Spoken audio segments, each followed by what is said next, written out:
Now the problem is that everybody knows all these same tricks.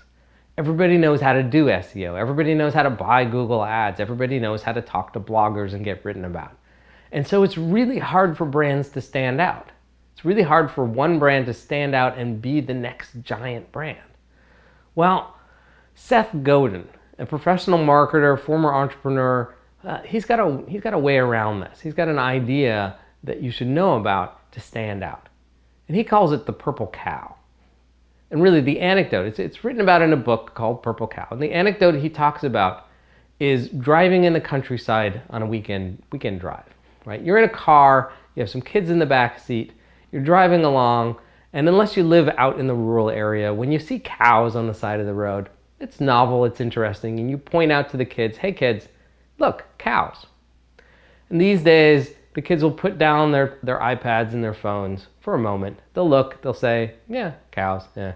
And they'll go back to doing what they were doing. Well, the same thing is kind of true with marketing, right? You see these marketing messages, you see ads all day long, and very few of them catch your eye and look interesting.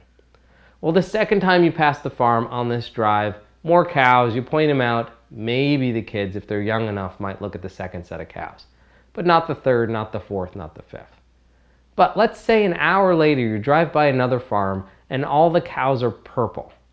Now what do you do? Well, if you've not seen a purple cow before, if you've not seen a herd of purple cows before, here's what I bet you do. I bet you stop the car. You get out, you take out your own phone, you take pictures, you put it out on social media and you tell your friends about it.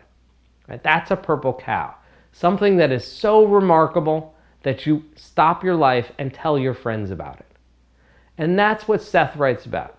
What can you do in your marketing that is so remarkable that people will talk about it for you? That people will step back and say, I just saw something so amazing, you have to know about it too. And if you can get people to do that for you, well then you'll win. Because then everyone will know about your company, right? And you won't spend a dime doing it because other people are marketing for you. All right, now it's really hard to find a really good purple cow, and the flaw in purple cows is that if you then went back on your drive and the next 10 farms all had purple cows, you wouldn't stop at the second or the third or the fourth. In fact, you might retract your message back from your friends saying, oh man, I thought this was novel, but you know what? I saw 10 herds of cow and they all were the same. So once you get on this bandwagon of purple cows, just keep in mind you got to stay creative. You have to keep thinking up new creative ways to get your message out, because once people have seen the purple cow, they're not interested in it the second time. So what does a marketing purple cow look like? Well, it often looks like a product that is polarizing, a product where people say, wow, that is the most amazing thing I've ever seen, or that is the most horrendous thing I've ever seen. You might have seen a few cars that look this way. The Scions tend to look this way, and they are purple cows. They are some of the most gorgeous or ugly cars on the road, depending on who you are. Same car. This could also be a purple cow idea, a big, audacious, hairy idea like Starbucks had 20 years ago. Starbucks said we need a coffee shop in every corner. Microsoft said we need a PC on every desk. These are big, audacious ideas that galvanate the public, right? That people resonate with and say, that is unbelievable. Gets the bloggers and the journalists really going, saying, here's a crazy entrepreneur. They have an audacious goal, and then tells your story for you. You can have a purple cow in how your product looks. Dr. Bronner's is famous for this, right? So they are a natural soap company. There's lots of natural soap companies, but theirs stands out for their packaging. And if you pick up one of their packages and read the messaging, read the words on that page, on that bar of soap, you'll find that it's full of humor. It's not even trying to be a serious brand. It's trying to be a purple cow. It's trying to be something that is so remarkable that people will talk about it. Same with Method Soap. Method Soap goes in a direction of design. They want to be the most beautiful packaging so that it catches your eye on the shelf and you buy it whether you think it's green or not. I didn't even know it was a green brand when I saw their billboard in the subway one day. All I saw was this beautiful soap dispenser, plastic yes, but a beautiful soap dispenser And that was the soap dispenser that I wanted in my bathroom. Right? Simple as that. And Purple Cows can be anywhere. It could be an invention. Right? Dutch boy came up with this idea that most people, right, or a thought that most people pour paint out of cans. And so why not make it easier for people to pour the paint out of the cans? It's an invention. And an invention can make life so much better that people, again, go out and talk about it for you. And that makes it a Purple Cow. One last example from the book is salt. Now, you can't get much more boring than salt. It's dug out of the ground, it's put into small round containers, it's sold in every supermarket, and it sells for well under $1.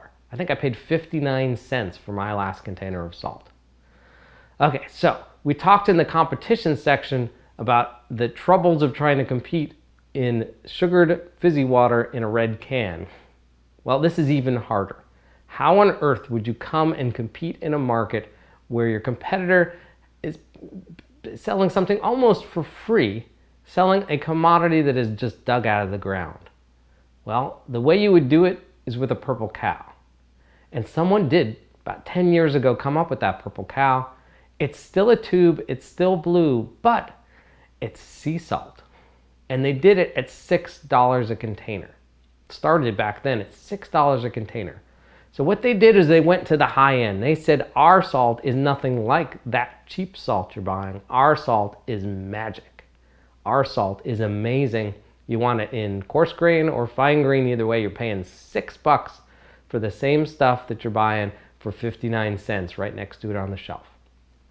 And you know what? It worked. It worked really well, and the Purple Cow got Purple Cowed, because after a while, again, Purple Cows tend to fade away. Well, sea salt, you know, some people say you can taste a small difference, but in the end, it's still salt.